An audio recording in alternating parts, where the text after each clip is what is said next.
Hello everybody, welcome to the Wonky Angle, where I talk about electronic music, both new and old. And today is a Patreon request from the artist in question. I'm talking about the new album from DJ DanceAlone, Acceptance.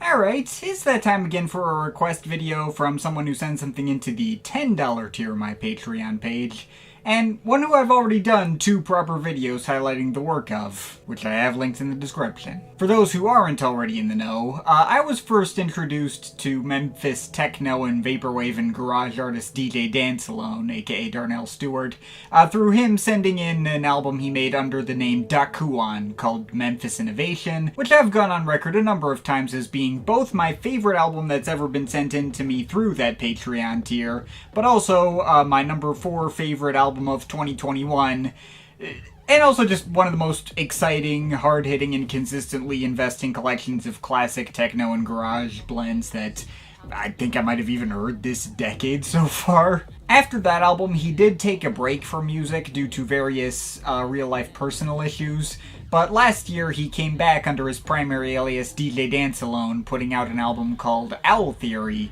which he also sent in to me for a request, and I also did a video on, complete with a brief segment going through his old albums, because why not? It was a pretty big swerve, both for a somewhat more sparse and experimental style, wearing its burial influences on its sleeve more obviously in many moments, but also one that got much more overtly political, featuring lots of various sampled snippets of spoken interviews and movie dialogue, specifically highlighting the struggle of being a black man in America, as well as techno's deeper roots within black culture.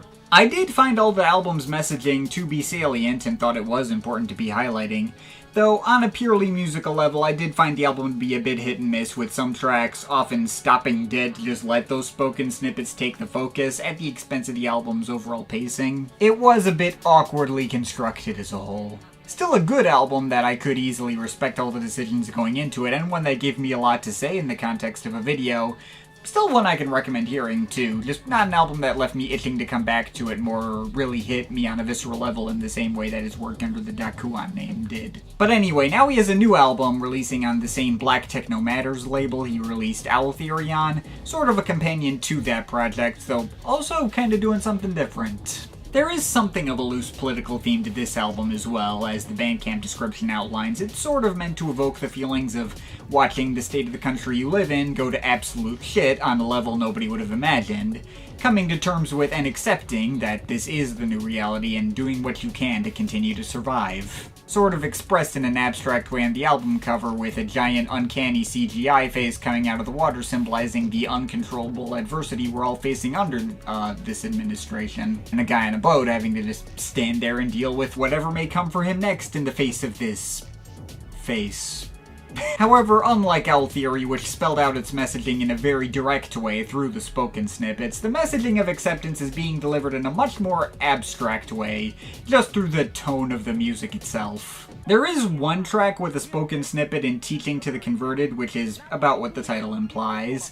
There's tracks with titles like Technological Rejection and Existential Doubt, though that's about the full extent of overt political context put into the music. The rest of the concept is expressed through the fact that all of the music has a generally paranoid and anxious emotional tone, as well as the fact that it is by a long shot the most out there experimental thing I've ever heard from DJ DanceAlone to date. Like Owl Theory, this album is technically focused on straightforward techno and garage and ambient elements, but it's being presented in an even more intentionally off-the-wall and strange manner than ever before. The pacing is even more jarringly stop-start than that album, although with enough of an underlying pattern and rhythm to it, stopping and starting to feel like the jarring non-transitions are part of the intention, a la Orbital's The Altogether, I guess. And the ideas going into a lot of these tracks are intentionally off-putting as well, with samples being edited in weird ways that don't always align with their grooves, make weird dissonant harmonies, or just sound strange to begin with. And occasionally the album just takes out of nowhere breaks for bizarre experimental noise outings. This album is going out of its way to be as weird as it can be, and I had no idea what the fuck to make of it on my first several listens. My first coherent impression of Acceptance was that it was a lateral move from Owl Theory, one that kinda had all the same issues as that album, including the same awkward pacing and structuring, without the interesting political message to help uplift some of the more awkward ideas, but also technically presenting them all in a way that generally felt more cohesive. But having now sat with this album for a while, I think I was able to find my own acceptance in what it was doing, and the sheer unbridled insanity of it all ended up growing on me. I do still think Out Theory actually has higher high points, and the actual tunes going into that one are a little stronger, but this album is kinda leaning away from the more traditional appeal. Tracks aren't trying to be catchy like that in the first place, and I think the album's sheer unpredictability and density ended up winning me over. It's certainly not an album that ever bores you, and the wide variety of ideas just keeps you guessing in a way that I found exciting in a very different way from anything else I've heard from DJ DanceAlone. Or anything else I've heard this year so far, for that matter. So, let's go through individual tracks. The album starts out in straight ambient territory on the Coruscant Tragedy, starting with the sound of a car engine starting, getting covered in loads of reverb to form a monolithic drone, with light pads and barely present stretched out wailing vocal samples. It's clearly an album intro, and one that, annoyingly once again, hard cuts off the end of its reverb tail without fading out naturally, but I suppose it does well to establish the paranoid tone of the album as a whole. The well-functional opener, Whiteout, is the point at which the techno grooves start to come in. The way they come in can still make me do a double take. First of all, it takes a full 30 seconds to really start. The beginning is just like a barely audible ambient pad. And once it does come in, it just feels oddly constructed, with its thumping kicks getting like forward reversed and glitched up, and later joined by pain-sounding ambient chords, light synth organs, electro beatwork, and indecipherable chattering voice samples that get all processed and distorted. The groove is still coherent enough to tap your foot to, but everything just feels subtly twisted and bent out of shape. Following track, Cyclic Dissonance, does lean further into a traditional dance music structure, with its steady techno and electro beats being the primary focus, though there's no tune or melody at all, aside from like one minimal 90s IDM bassline in a few parts. Most of what's built on top of those beats is just like chopping up various shouting samples into various shapes and sizes. And just when it feels like the album is about to get some actual momentum, we have to go out on an unrelated ambient digression for the track Magna, which I suppose makes for a neat callback to like his vaporwave roots in the way it samples this expansive chiming ambient pad that feels like it could have been cut out of like an 80s new age record or something. But once again, that sample is slowly obliterated by stuttering edits, glitches, and forward reverses, sometimes edited to such small fragments that just become buzzing single-tone frequencies. Anyway, the album's first real banger is Pyramids. This one picks up from where some of the off-kilter beats from Whiteout left off, but layers weird, vaguely Middle Eastern-sounding humming samples over them, before actually building up a coherent, menacing bass line and a spooky, cut-up ambient hook. But that doesn't last long either, since next is just an experimental noise interlude called Demonic Saw. Don't really have much to say about that one besides it lives up to its title. It sounds like the power tool in question. Teaching to the Converted is the album's most openly melodic moment thus far, with lots of nice icy synth melodies going up next to acid squelching and odd processed alien vocal hooks on top of frantic IDM beatwork that just skitters all over the place. Though I wouldn't call this track any more pleasant than its surrounding moments, it's still going for a very anxious and unnerving tone. And of course it's followed by another experimental noise interlude called Sand, which is pretty much just stutter edits of bass rumbling and a few other odd effects to spice things up. These experimental interludes, by the way, are a bigger part of this album's running time than it sounds.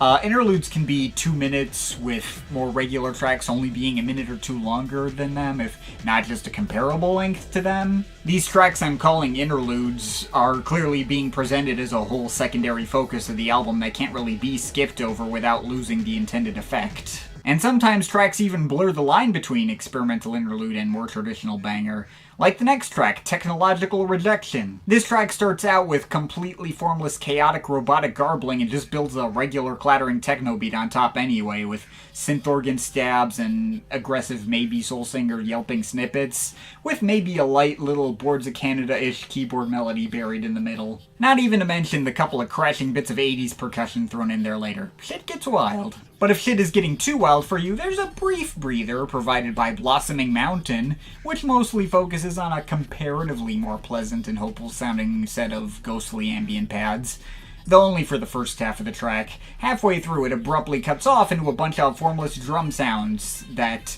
sound like a kid trying to figure out a drum kit for the first time while trying not to wake up their parents. Existential Doubt lives up to the emotion of its title, but gets there through one of the comparatively more traditional dance mixes. Airy pads, wailing melodies, subtle around synth bass, and electro IDM beats that remind me of the parts of the KLF's Kill Out that use drum machines.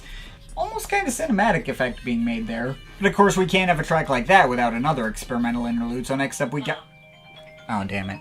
But of course we can't have a track like that without another experimental interlude, so next up we got Approach Infinity, which combines aggressively unresolved synth chords with watery synth effects and some occasional intense ascending buzzing noises that made me think of that one time BZ430 did an impression of Death Grips 10 years ago.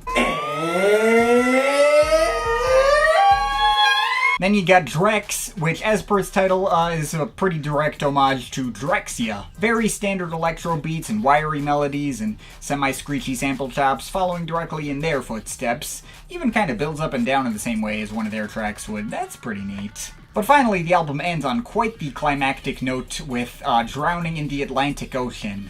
A 6-minute drone piece that reaches a Tim Hecker level of intensity pretty quickly, while also being made out of the same kinds of synths you'd hear out of 90s Detroit techno producers.